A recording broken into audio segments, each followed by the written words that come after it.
जय हो पतित पावन वैष्णव भगवान। ऋषि, आप अमेठी से संत भगवान पधारे हैं। आप जय जय श्री। आओ आप महाराज, उत्तराखंड से आए हैं हमारे ऋषि। आप आइए विराज। और वृंदावन धाम से हैं हमारे ऋषि विराज। आओ भाग्य आज तो। महर्षि, आप राधा कुंड से हैं। हाँ, लाडली जो बरस रही हैं विराजिए अपने महर्षि, जनों के विराजिए। दर्शन करवा रही हैं। आओ महाराज जी, आसन पे विराजमान हो, आसन पे बैठे। एवं संत भगवान को धारण करो एक तरफ से।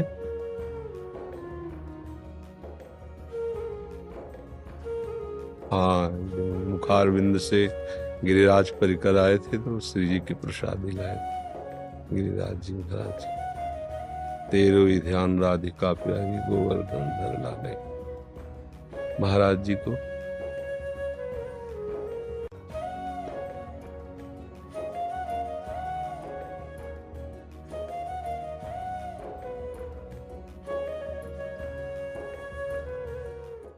एक बार पूज्य भाई जी महाराज से प्रश्न किया गया था कि प्रेम का अंकुरण हृदय में कैसे होता है।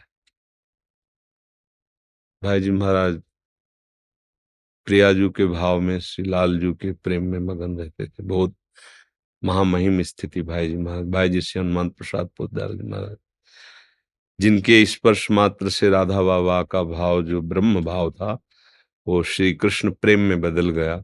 उन महान विभूति को कैसे कोई उनकी महिमा का वर्णन करे। तो उनसे पूछा था कि राधा कृष्ण का प्रेम हृदय में अंकुरित कैसे होता है, कैसे हृदय में प्रेम जागृत होता है। प्रभु हमारे एक ही हैं, वो लीला के लिए विभिन्न रूप धारण करते हैं। रसोया परमानंद एक एव द्विधा सदा, श्री राधा कृष्ण रूपाभ्याम तस्यै तस्मै नमो नमः। वही अपने स्वरूप से श्री राम जी के रूप में है, वही अपने विविध रूप धारण करके भक्तों की भावना के अनुसार सुख पहुंचाते हैं। तो ये सूत्र केवल राधा कृष्ण प्रेम के लिए ही नहीं है, समस्त भगवत स्वरूपों में प्रेम प्राप्त करने के लिए है। भाई जी महाराज ने कहा, शांतिरव्यर्थ कालत्वम विरक्तिर्मान शून्यता आशाबंधा समुत्कंठा नाम गाने सदा रुचि आसक्तिस्तद गुणाख्याने प्रीतिस्तद वसति स्थले इत्यादेनुभावास्यात् श्यूत भावांकुरः जना। उस जन के हृदय में प्रेम अंकुर उदय हो जाता है जो ऐसे लक्षणों वाला होता है या ऐसे लक्षण स्वीकार कर लिए जाते हैं। शांति, शांति उसे कहते हैं कि जैसे किसी ने हमारे साथ अपकार किया, प्रतिकूलता की, हमें गाली दी, निंदा की, तिरस्कार किया और हम उसे सह जाते हैं, कुछ नहीं कहते, उसे कहते शांति। और शांति कहते हैं कि उसके लिए मंगल विधान सोचना, ये उससे बढ़कर शांति में कि अब जो प्रभु सहायं, जैसे सहायं, हमारा साधु स्वरूप हमको सह जाना है, हमें भगवत प्राप्ति करनी, इसलिए हमें सहन करना है। एक तो ये हुआ शांति। और एक जो शांति शब्द है प्रेम प्राप्ति के लिए, इसमें जिसने हमको गाली दी, हमें पीटा, हमें अपमानित किया, तिरस्कार किया, उसका मंगल मनाना। उसका करत जे अनसहन निंदक तीनों पे अनुग्रह करियो। हमारे हरि, हमारी प्रिया जो तुम पर कृपालु हो, तुम्हें कभी किसी भी तरह का दुख न पहुंचे, तुम आनंदित रहो। जिसने मारा, जिसने अपमानित किया, जिसने हमारी निंदा की, शांति, ये पहला लक्षण है जो भगवत प्रेम प्राप्त करना चाहता है अपने आराध्य देव में। और दूसरा है अव्यर्थ कालत्वम। हमारा एक एक क्षण भी प्रिया प्रीतम के सिवा और कहीं नहीं व्यतीत होना चाहिए, अपने आराध्य देव के सिवा कहीं नहीं। हमारी एक एक इंद्री केवल भगवत संबंध से ही वो अपनी चेष्टारत हो। नेत्रों का देखना, श्रवणेन्द्रिय का सुनना, आदि आदि जो हमारी 5 कर्मेंद्रियां, 5 ज्ञानेन्द्रियां, अंतःकरण चतुष्टय है, इनके द्वारा केवल आराध्य देव संबंधी। छठदम शील विरत बहुकर्मा निरत निरंतर सज्जन धर्मा। भगवान श्री राम ने छठवीं भक्ति का स्वरूप बताया है कि विरत बहुकर्मा, जिन कर्मों में भगवत विस्मरण हो जाता है, प्रपंच की वृद्धि होती है, भोगों में सत्यत्व बुद्धि होती है, प्रेम प्राप्ति के उपासक को उन कर्मों से विरति हो जाना चाहिए, उन कर्मों में, क्योंकि सो सब कर्म धर्म जर जाऊ जहां न राम पद पंकज भाऊ। तो व्यर्थ वाले कार्य, भगवत विस्मरण कराने वाले व्यक्ति वस्तु स्थान का संयोग, इससे बचना। दूसरा नंबर है हमारा समय केवल प्रभु के चिंतन में, मनन में, प्रभु की प्रसन्नता के लिए प्रीत्यर्थ कर्म में, श्री कृष्ण अनुकूलेन प्रतिकूलस्य वर्जनम, तो हमारा समय सार्थक हुआ। एक एक श्वास, एक एक मिनट हम बिके हुए हैं, हम स्वतंत्र नहीं हैं कि हमें जो मन आएगा देख लेंगे, जो मन आएगा सुन लेंगे, जो मन आएगा खा लेंगे, नहीं, हम बिके हुए दास हैं। अपने केवल आराध्य देव की चर्चा, आराध्य देव की चर्चा करना, आराध्य देव के प्रसादी पुष्प का सौरभ, इत्र का सौरभ, आराध्य देव के प्रसादी वस्त्र धारण करना और आराध्य देव के ही चिंतन में सुख है ऐसा बुद्धि का निश्चय करना, आराध्य देव की ही सेवा के लिए मन से संकल्प करना, आराध्य देव के ही चिंतन में चित्त का लगना और आराध्य देव के अहंकार में रहना कि मैं श्यामा श्याम का दास हूं। गोस्वामी जी कह रहे हैं अस अभिमान जाय जन भोरे, मैं सेवक रघुपति पति मोरे। सियाराम मेरे स्वामी, ऐसा अभिमान कभी हमारे हृदय में भूल करके भी ना विस्मरण हो, हर समय अभिमान बना रहे मैं श्यामा श्याम का हूं। विरक्तिर, तीसरा है विरक्तिर। त्याग कहते हैं कि हमारे अंदर भोग की वासना तो है पर हम भोगेंगे नहीं क्योंकि हमारे मार्ग में बाधक है। वैराग्य उसे कहते हैं भोगने की इच्छा ही ना रहना, ये त्याग से श्रेष्ठ है वैराग्य। और ये भोग वस्तु है ऐसा भान भी ना होना, उसे उपरति कहते हैं। तो वैराग्य की तीन भूमिकाएं बताई गई, त्याग, वैराग्य और उपरति। उपरति सिद्ध महापुरुष की स्थिति होती है। नहीं स्वात्मा रामम विषय मृग तृष्णाम भ्रमयति, उसमें स्फुरण ही नहीं होता भोग वासना का। लेकिन जो अपने लोग, जहां हमें प्रेम मार्ग में पहुंचना है, तो भोग वस्तुओं के सानिध्य में भी भोगने की इच्छा न रहना, ये बहुत अच्छी स्थिति मानी जाती है। लेकिन अपने को पहले इस स्थिति पर ध्यान देना है कि भोगने की इच्छाएं तो हैं पर हम भोगेंगे नहीं, प्रभु के लिए सारे सुखों का त्याग करना, ये यहां से शुद्ध वैराग्य का प्रादुर्भाव होता है। तो विरक्ति। फिर चौथा है मान शून्यता। जब हम सहनशील होते हैं, जब हम भगवत परायण होते हैं, जब हमारे अंदर किसी बात की रति नहीं रहती, तो एक चोर होता है जो बलवान होने लगता है जिसे हम जान नहीं पाते, अहम। वो सम्मान चाहने लगता है कि मैं त्यागी हूं, मैं बैरागी हूं, मैं भजनानंदी हूं। भगवत मार्ग तुमने ऐसा वैसा समझ रखा है क्या? अपना मान थोड़ा प्रिय लगने लगता है, ये भारी जहर है। अमानिना मान देन, लेकिन उस समय फिर गलती होने लगती है, मान लेने की भावना आ जाती है। सबहि मान प्रद और आप अमानी, ये प्रेम प्राप्ति का लक्षण है। लेकिन भूल हो जाती है, हम अपने में कुछ सद्गुण और योग्यता तप भजन आदि मान करके अपने इष्ट स्वरूपों से सम्मान प्राप्ति पर हर्ष प्राप्त करने लगते हैं, जो हमारे लिए जहर का काम करेगा। भगवत प्राप्ति, भगवत प्रेम में भारी बाधा बन जाएगा। श्रीपाद प्रबोधानंद जी महाराज, सम्मानम कल्याति घोर गरलम, नीचापमानम सुधा, श्री राधा मुरलीधरो बज सके वृंदावन मां त्यज। ये सम्मान बहुत बड़ा विष है हमारे साधु मार्ग में। मिलेगा क्योंकि सर्वलोक महेश्वर प्रभु की आप आराधना करते हैं तो मिलेगा। लेकिन हमको ये विवेक से देखना है कि ये मेरे लिए नहीं है। मान लो तिलक, कंठी, जो भी इसमें सद्गुण आए हैं वो मेरे आराध्य देव गुरुदेव के आए हुए हैं ना, तो उनका नमस्कार हो रहा है। हम तो तुच्छ दास हैं अपने गुरुदेव के, अपने आराध्य देव के।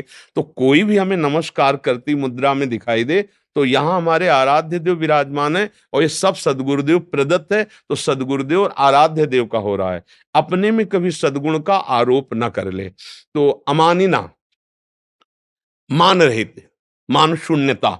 मान शून्यता ऐसी कि तनिक भी हृदय में गुदगुदी नहीं होनी चाहिए। भारी प्रशंसा, भारी यश, भारी सम्मान, तो उसका परिणाम क्या होगा कि भारी अपमान पर भी आपको किंचित दुख नहीं होगा। तो आप प्रभु के प्रेम के योग्य हृदय वाले बन रहे हैं, जिसमें ये क्षणे रुष्टा क्षणे तुष्टा, वो प्रेम जैसे महान गरिष्ठ पदार्थ को नहीं पचाना आता उस हृदय को। इसीलिए हृदय को मजबूत करना होता है। मान शून्यता, मान शून्यता बहुत। फिर आसक्ति तद गुणाख्याने, भगवान की चर्चा करने का नशा होना चाहिए। अगर कोई हमारे पास बैठ गया, तुम पूछो ना पूछो हम शुरू हो गए, हम आशा बसन व्यसन याते नहीं, रघुपति चरित होए ता सनकादि के लिए आया। तो तीन श्रोता बन गए, आप बोलने लगे, कभी वो श्रोता बन गए, कभी वो सुन वक्ता बन गए। भगवत चर्चा करने का नशा होना और सुनने का नशा होना।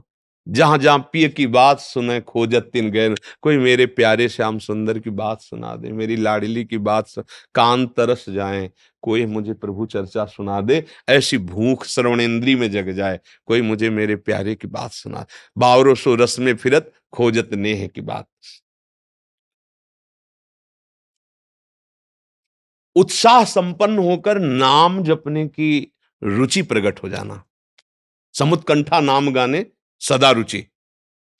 इतना नाम में प्रेम होना चाहिए कि अगर प्रभु भी सामने खड़े हो तो हम नाम को नहीं छोड़ सकते, क्योंकि धोखा हो जाएगा। पतंग को नजदीक समझकर डोरी छोड़ दी तो उड़ जाएगी। डोरी के कारण ही पतंग नजदीक आ रही। प्रभु मानो पतंग है और नाम डोरी है, खींचते जाओ नजदीक आते चले जाएंगे। अगर नाम छूट गया तो हमारा सर्वस्व चला गया। तद विस्मरणेन परम व्याकुलते थे। नहीं, नाम नहीं छोड़ सकते। आप आओ ना आओ, दर्शन दो ना दो, आपकी मौज। पता नहीं हम योग्य हैं नहीं, लेकिन नाम नहीं छोड़ेंगे, ये गुरुजी ने दिया है। हमारा जीवन जैसे हम श्वास छोड़ेंगे तो मर जाएंगे, ऐसे हम नाम नहीं छोड़ सकते। इतना हमारा नाम में समाहित चित्त हो जाए कि नाम नहीं छूट सकता। कोई चेष्टा नहीं, जैसे धड़कन चल रही ना, ऐसे चल रहा है अपने आप। अभ्यास, जो अभ्यास रथ हैं वो खुद देख रहे हैं। नींद में पड़े, चेतना खुली, कहते चल रहा है, अर्थात नींद में विचार। और पूज्यपाद गोस्वामी पाद राधा कुंड वाले महाराज जी के लिए तो सोवत हु रसना रटे राधा कृष्ण सुनाम, रघुनाथ दास जी गोस्वामी, कि अगर वो नींद में भी है तो जिज्ञासा से राधा कृष्ण राधा कृष्ण राधा कृष्ण राधा। सोवत हु रसना रटे, समुत्कंठा नाम गाने सदा रटे। और प्रीतिस्तद वसति स्थले, अपने प्रभु की लीला स्थली प्राण प्यारी हो जानी चाहिए। भैया हम जी नहीं सकते ब्रज के बिना, वृंदावन के बिना, हम अपने आराध्य देव की लीला स्थली के बिना जी नहीं सकते। ये हमारा जीवन है। अगर ये भाव हमारे अंदर आ जाए तो समझना चाहिए प्रेम महाराज हृदय रूपी सिंहासन पर पधार रहे हैं, या पधराना हो तो इन लक्षणों को हृदय में धारण करना चाहिए। वैराग्यवान भगवत अनुरागी के लिए कुछ दुर्लभ नहीं है, बस ये अनुराग प्राप्त हो। भगवान सब कुछ देने में सहजता दिखाते हैं, पर प्रेम देने में नहीं, ये ध्यान रखना। परम पद भी वैसे ही दे देंगे, पर प्रेम, प्रेम वो वस्तु जो भगवान को सदैव बांध के रखता है, अधीन रखता है। प्रिया प्रीतम उसको कभी एक क्षण के लिए नहीं छोड़ते, जिसके हृदय में उनका प्रेम प्रकट हो जाता है, अधीन हो जाता है। वो तत्व जो अजीत है उसको जीत लेता है प्रेमी। भक्ताधीन मना, गोपाल शास्त्र नाम में आता है, भक्ताधीन मना पूज्य, भक्त के अधीन हो जाते हैं। ये प्रेम हमें गुरु जी देते हैं। जो मंत्र है, जो नाम है, जो उनके चरणों का आश्रय है, उससे जब हमारा देहाभिमान गलित होता है और मंत्र से अधीन होकर के आराध्य देव हृदय में झलक देते हैं, फिर अनुराग से हृदय द्रवित हो जाता है। हम सब अपने गुरुजनों की कृपा का आश्रय लेकर के निरंतर चिंतन परायण रहें। धोखेबाज ये माया कभी भी हमको आकर्षित कर सकती है। अगर नाम छूटा, मंत्र छूटा, गुरु आश्रय छूटा, तो कोई ऐसा बलवान पैदा ही नहीं हुआ कि माया को परास्त कर दे। क्योंकि भगवान के जैसे अंश हमें, तो ऐसे ही भगवान की मोहिनी माया है, मम माया दुरत्यया। तो गुरुदेव के चरणों का आश्रय, ये हम हरि चरणों का आश्रय नहीं बोल रहे, गुरुदेव के चरणों का आश्रय और गुरुदेव प्रदत्त नाम मंत्र और उनकी आज्ञा के अनुसार उपासना, तो हरि को पकड़ना नहीं पड़ेगा, वो आपको पकड़ लेंगे। और जिसने गुरुदेव की अवहेलना कर दी, गुरुदेव प्रदत्त साधन की उपेक्षा कर ली, वो कुछ भी करके देख ले, ये नटनागर चतुर शिरोमणि हाथ आने वाले नहीं। पक्की बात। ये कोई हाथ में इनको पकड़ ले तप, आज तक किसी का ऐसा नहीं कि खरीद ले भगवान को। ऐसा कोई भी भजन आनंदी नहीं कि भगवान को खरीद ले। अगर कुछ होता है तो गुरु प्रदत्त नाम मंत्र और कृपा से होता है। इसलिए सब सिद्धांत गुरु कृपा पे टिके हुए हैं। मोक्ष मूलम गुरु कृपा, गुरु कृपा ही केवलम परम मंगलम। गुरु कृपा, ये अहंकार साधना से नष्ट नहीं होता, ये केवल गुरु के रौंदने से नष्ट होता है, अन्यथा नहीं। बिल्कुल आप अच्छे से समझ लो, बहुत अनुभूत बात कह रहे हैं। सब कुछ करने पर ये जो संस्कृति का मूल है अहंकार, ये पुष्ट होता रहता है। मैं जितेंद्री, मैं बाल ब्रह्मचारी, मैं। गुरु कृपा इसको रौंद देती है, इसको मिटा देती है। तब लगता है गुरु कृपा से ये हुआ। भैया हम तो बहुत नीच अदम हैं, अगर कुछ भी है तो मेरे गुरुदेव ने कृपा की और मुझे ऐसे दलदल से, प्रपंच से ऐसे उबारा है, उठाया उन्होंने अपनी गोद में, बस। अब वो प्रेम मार्ग में, और जहां कहीं थोड़ा सा भी, इतना भी अपना बल होता है, वहां प्रेम महाराज नहीं आते और सब कुछ मिल जाएगा, मान सकते हैं। ब्रह्मलोक मिल जाएगा आपको, हो सकता है कि मोक्ष भी मिल जाए, पर हम प्रेम की बात कहते हैं। इसमें तो धज्जियां उड़ जाती है अहंकार की, जब बिल्कुल मतलब एक कण भी कठोरता नहीं रह जाती है हम में, वो एकदम द्रवित होकर के। तो यही दरबार दीन को आदर रीत सदा चले आई, ये प्रेम महाराज प्रकट हो जाते हैं। और सब संतों के चरणों में प्रणाम। ये जो कुछ भी तो आप संतों की जूठन ही है, ये महापुरुषों से, शास्त्रों से जो हमने सुना, जो पढ़ा, और जो गुरुदेव की कृपा से वो आपका। तो इसलिए अगर हम इन वचनों को अपने हृदय में धारण करें तो हमें भगवत प्रेम प्राप्त हो जाए। चूकना नहीं है। बहुत रमणीय माया वाटिकाएं सामने लाएगी, रमणीय रमणीय।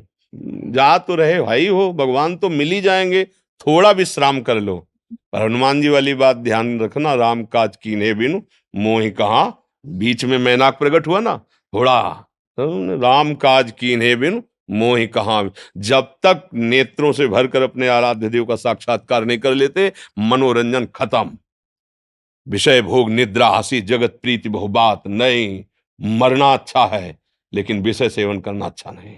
जितने से प्राण पोषण होगा, जितने से भगवत स्मरण होगा, हमारा जीवन वही होगा। अन्यथा जीवन का अंत अच्छा, लेकिन ऐसा जीवन नहीं जो आराध्य देव से विपरीत दिशा की तरफ मुझे ले जाए। ऐसी निष्ठा, देखो ये जो संत वेश है, बहुत बड़े बलवानों का काम है। मतलब ऐसा सूरवीर त्रिभुवन में नहीं जैसा संत जन होते हैं। क्यों? सूरवीर बाहर की लड़ाई लड़ करके बाहर के घाव सहता है, और संत हर समय अंदर के घाव सहता है। काम क्रोध लोभ मोह मद मत्सर जो फिसले संसार में पड़े, वो क्या जाने पीड़ा। वो अपने लोगों को पता चली है ना कि कैसे काम सताता है, क्या वो दुर्दशा करता है, क्या वो अंदर से आग पैदा करता है, और रो रो करके कैसे मना मना कर आराध्य देव से उसको शांत किया जाता है। ये विषयी जन तो क्या जले, भूख लगी तो भोजन पा लिया, देखना लगा तो देख लिया, छूना लगा तो छू लिया, लेकिन सबको शासन में लेकर के जलते हुए भगवान के मार्ग में, तभी भगवान उसको हृदय से लगाते, उसे परम शीतलता प्रदान करते।